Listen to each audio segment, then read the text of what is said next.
Media మిత్రులకు నమస్కారం. ఇటీవల కాలంలో జూలై 1, 2024 నుంచి కేంద్ర ప్రభుత్వం ఐపీసీ బదులుగా ఇండియన్ పీనల్ కోడ్ బదులుగా భారతీయ న్యాయ సంహిత చట్టం అని ఇంట్రడ్యూస్ చేయడం జరిగింది. 1/7/2024 నుంచి ఇది అమల్లోకి వచ్చింది. అయితే ఇటీవల కాలంలో కూటమి ప్రభుత్వం అధికారంలోకి వచ్చిన తర్వాత సోషల్ మీడియా కార్యకర్తలపైన, వైసీపీకి చెందిన వాళ్ళపైన ముఖ్యంగా అనేక దారుణమైన పద్ధతులు అవలంబిస్తూ అసలు అప్లికబిలిటీ కాని సెక్షన్స్లు ఇందులో పొందుపరుస్తూ, ఎందుకంటే ఎక్కువ రోజులు జైల్లో పెట్టాలంటే ఏ సెక్షన్ పెట్టాలని చెప్పి ఈ ప్రభుత్వము, పోలీస్ డిపార్ట్మెంటు పరిశీలించి ప్రభుత్వ ఆదేశాలకు అనుగుణంగా భారతీయ న్యాయ సంహిత చట్టంలో 111 సెక్షన్ను ఒకటి ప్రవేశపెట్టడం జరిగింది కేంద్ర ప్రభుత్వం. 111 సెక్షన్ ప్రధాన ఉద్దేశం ఆర్గనైజ్డ్ క్రైమ్స్, అంటే వ్యవస్థీకృత నేరాలు చేసే వాళ్ళకి సంబంధించి మాత్రమే ఈ సెక్షన్ వర్తిస్తుంది. ఆ వ్యవస్థీకృత నేరాలకు సంబంధించి కూడా అనేక అందులో పొందుపరిచారు, ఏవేవి వ్యవస్థీకృత నేరాల కిందకి వస్తాయని చెప్పి. ప్రధానంగా కిడ్నాప్, రాబరీ, కంటిన్యూస్గా వాహనాలు దొంగతనం, బెదిరించి డబ్బులు వసూలు చేయడం, ఇతరుల ఆస్తులను బలవంతంగా ఆక్రమించుకోవడం, డబ్బులు తీసుకొని సుపారీ హత్యలు చేయడం, ఆర్థిక నేరాలు, సైబర్ నేరాలు, అలాగే హ్యూమన్ ట్రాఫికింగ్, అంటే మనుషులను అపహరించి వారిని డబ్బు కోసమో లేకపోతే మరో దానికోసమో వ్యభిచార వృత్తిలోకి దించడం, మాదక ద్రవ్యాలను, చట్టం నిషేధించిన ఆయుధాలను, వీటన్నిటినీ అక్రమంగా రవాణా చేయడం, వీటిని ఎవరైతే ఉపయోగిస్తారో వీళ్ళందరిపైన కూడా 111 సెక్షన్ పెట్టచ్చు అని చెప్పి భారతీయ న్యాయ సంహిత చట్టంలో పేర్కొన్నారు. అదేవిధంగా ఇంకొన్ని, దీనికి ప్రధానంగా ఇద్దరు కానీ అంతకు మించి కానీ ఈ వ్యవస్థీకృత నేరాలకు పాల్పడితే, వాళ్ళు వరుసగా నేరాలు చేస్తే దాన్ని ఆర్గనైజ్డ్ క్రైమ్ అంటారని చెప్పి, ఇది కూడా ఎక్స్టార్షన్ అనేది ఉండాలి కంపల్సరీగా. ఇందులో ఊరికే ఏదో నేరాలు చేస్తూ పోకుండా దానికి ఎక్స్టార్షన్, మనీ ఎక్స్టార్షన్, లేకపోతే ఇంకొక రూపంలో ఎక్స్టార్షన్, ఇవన్నీ ఉంటేనే ఈ సెక్షన్ అప్లై అవుతుందని. అదేవిధంగా ఇంకోటి ప్రధానమైంది, ఈ చట్టం రావడానికి ముందు నుంచి ఒక 10 సంవత్సరాల లోపు కనీసం ఒక ఛార్జ్షీట్ పైబడి, అంటే 2 ఛార్జ్షీట్లైనా కలిగి ఉండాలా, కోర్టు దాన్ని కాగ్నిజెన్స్గా తీసుకొని ఉండాలా, అప్పుడు మాత్రమే ఈ 111 సెక్షన్ పెట్టేదానికి సాధ్యమవుతుందని చెప్పి భారతీయ న్యాయ సంహిత చట్టం చక్కగా విశ్లేషించింది.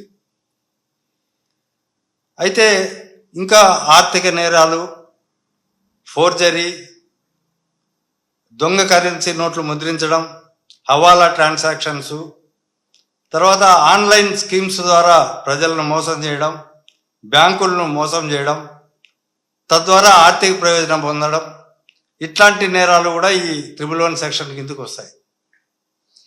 ఇలాంటి సెక్షన్ని, దుర్మార్గమైన సెక్షన్ని, ఎలాంటి అభం శుభం తెలియని వాళ్ళపైన, కూటమి చేసే, ప్రభుత్వం చేసే తప్పులను ప్రశ్నించే వారిపైన, వీళ్ళను చాలా కాలం పాటు జైళ్ళలో ఉంచడానికి ఈ 111 సెక్షన్ని విచ్చలవిడిగా ఉపయోగించడం ఈ రాష్ట్రంలో జరిగింది. అనేక మంది ఈ దీని ద్వారా జైళ్లలో ఇప్పటికీ మగ్గుతున్నారు. దీనిపైన క్వాష్ పిటిషన్లు కూడా మేము వేశాం. ఈ కేసులు ఏవి నిలవో, ఎందుకంటే వాళ్ళు చట్ట ప్రకారం వ్యవహరించలే. ఇందులో కేరళ హైకోర్టు స్పష్టంగా ఒక జడ్జిమెంట్ ఇచ్చింది. ఎలాంటి సందర్భాల్లో 111 వర్తిస్తుంది, ఎలాంటి సందర్భాల్లో వర్తించదని చెప్పి. సోషల్ మీడియా కేసులకు ఈ సెక్షన్ వర్తించదని క్లియర్గా చెప్పింది. ఇటీవల మన Andhra Pradesh high court division bench justice Raghunandan Rao, justice ఉమామహేశ్వరరావులతో కూడిన డివిజన్ బెంచ్ WP నంబర్ 26/769/24 ఆ కేసులో స్పష్టంగా ఒక పప్పుల వెంకటరమణారెడ్డికి సంబంధించి అక్రమంగా నిర్బంధించారు, అతని పైన 111 సెక్షన్ పెట్టారు, ఇది వర్తించదు అని కేసు వేస్తే ఆ కేసులో స్పష్టంగా తీర్పు చెప్పడం జరిగింది. ఇన్వెస్టిగేషన్ ఆఫీసర్ 111 సెక్షన్ పెట్టినప్పుడు అది వర్తిస్తారా లేదా అనేది చూడకుండా కూడా పెట్టాడు. అదే సందర్భంలో ఎవరైతే మేజిస్ట్రేట్ ఉన్నారో ఆ రోజు రిమాండ్కు తీసుకునే మేజిస్ట్రేట్ ఈ సెక్షన్లు వర్తిస్తాయా వర్తించవా అని కూడా చూడకుండా ఆటోమేటిక్గా మెకానికల్గా తన మైండ్ను అప్లై చేయకుండా అతన్ని రిమాండ్కు పంపించడం జరిగింది. ఇది క్లియర్గా ఫ్లా, చట్ట ప్రకారం ఇది చెల్లదు అని స్పష్టమైన తీర్పుని ఇవ్వడం జరిగింది. 111 సెక్షన్ అనేది ఈ సోషల్ మీడియా కేసుకు వర్తించదని చెప్పి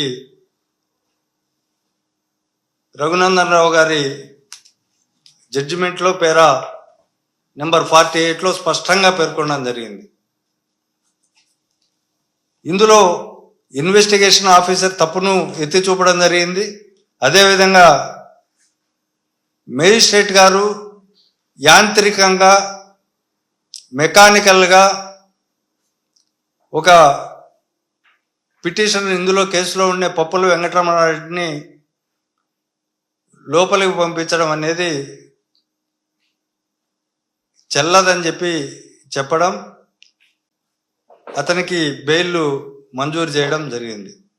అదేవిధంగా ఇంకొక జడ్జిమెంట్లో ఇక్కడనే జస్టిస్ హరినాథ్ గారు కూడా ఇట్లాంటి కేసులోనే 111 సోషల్ మీడియా కేసుల్లో సంబంధించి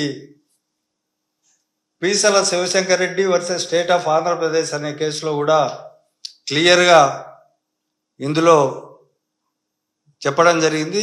యాంత్రికంగా మాత్రమే ఈ సెక్షన్ను పెట్టారు అని అనేక సుప్రీంకోర్టు జడ్జిమెంట్లు మొదలుకొని కేరళ హైకోర్టు జడ్జిమెంట్ వరకు అన్నిటినీ పొందుపరుస్తూ సోషల్ మీడియా కేసులకు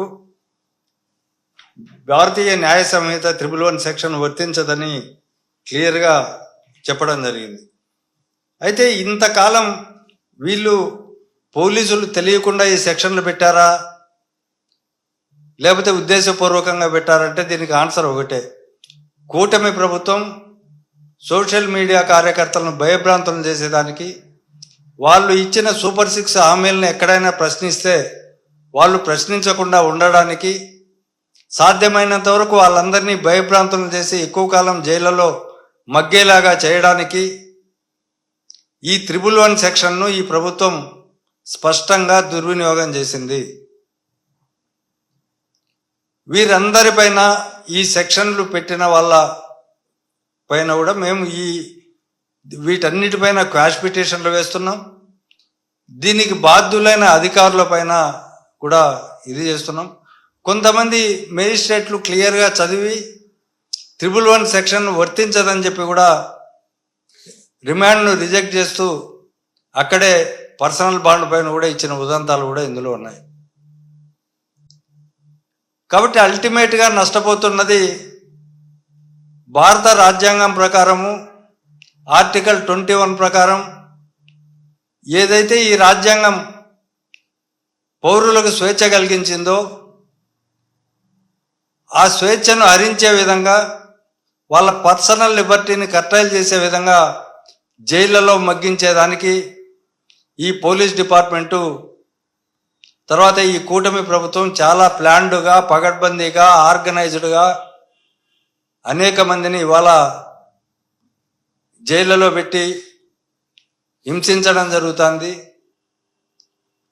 దీంతోపాటు వాళ్ళు అనేకమైన కార్యక్రమాలు ఎఫ్ఐఆర్లు ఇవ్వకపోవడం, రిమాండ్ రిపోర్ట్లు ఇవ్వకపోవడం, కంప్లైంట్ కాపీలు ఇవ్వకపోవడం, పార్టీ వన్ ఇవ్వకుండా అర్ధరాత్రి పూట ఇళ్లపైన దాడి చేసి పోలీస్ డ్రెస్లో కాకుండా సివిల్ డ్రెస్లో రావడం, వాళ్ళని తీసుకొని పోవడం, ఎత్తుకొని పోవడం, ఇంట్లో వాళ్ళను భయభ్రాంతులు చేయడం, నెంబర్లు లేని వెహికల్స్లో పోలీసులే దొంగల మాదిరి రావడం, సోషల్ మీడియా కార్యకర్తలను టెర్రరిస్టుల మాదిరి భావించి భయభ్రాంతులను గురి చేసే విధంగా తీసుకుపోవడం, రోజుకొక పోలీస్ స్టేషన్ చొప్పున తిప్పడం,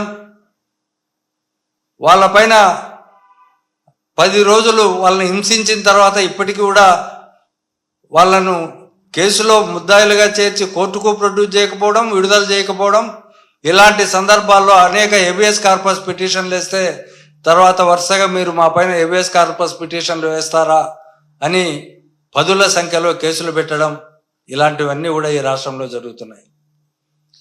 దీనికి బాధ్యులైన వారిని వీరిపైన చట్ట ప్రకారం మేము న్యాయవాదులుగా ఎవరిని స్పేర్ చేయం.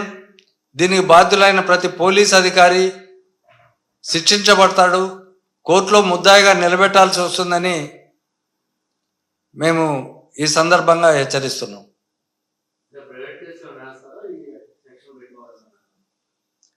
ఇవి తప్పకుండా వీటిపైన క్వాష్ పిటిషన్లు వేస్తాం. ఇది 111 సెక్షన్ పెట్టడం అనేది చెల్లరనేది ఓవైపు వేస్తూనే ఇందుకు బాధ్యులైన వారిపైన ప్రైవేట్ కంప్లైంట్లు వేస్తాం. ఆ పోలీసు అధికారులందరినీ కూడా ముద్దాయిలుగా నిలబెట్టే ప్రయత్నం మేము ఖచ్చితంగా చేస్తాం.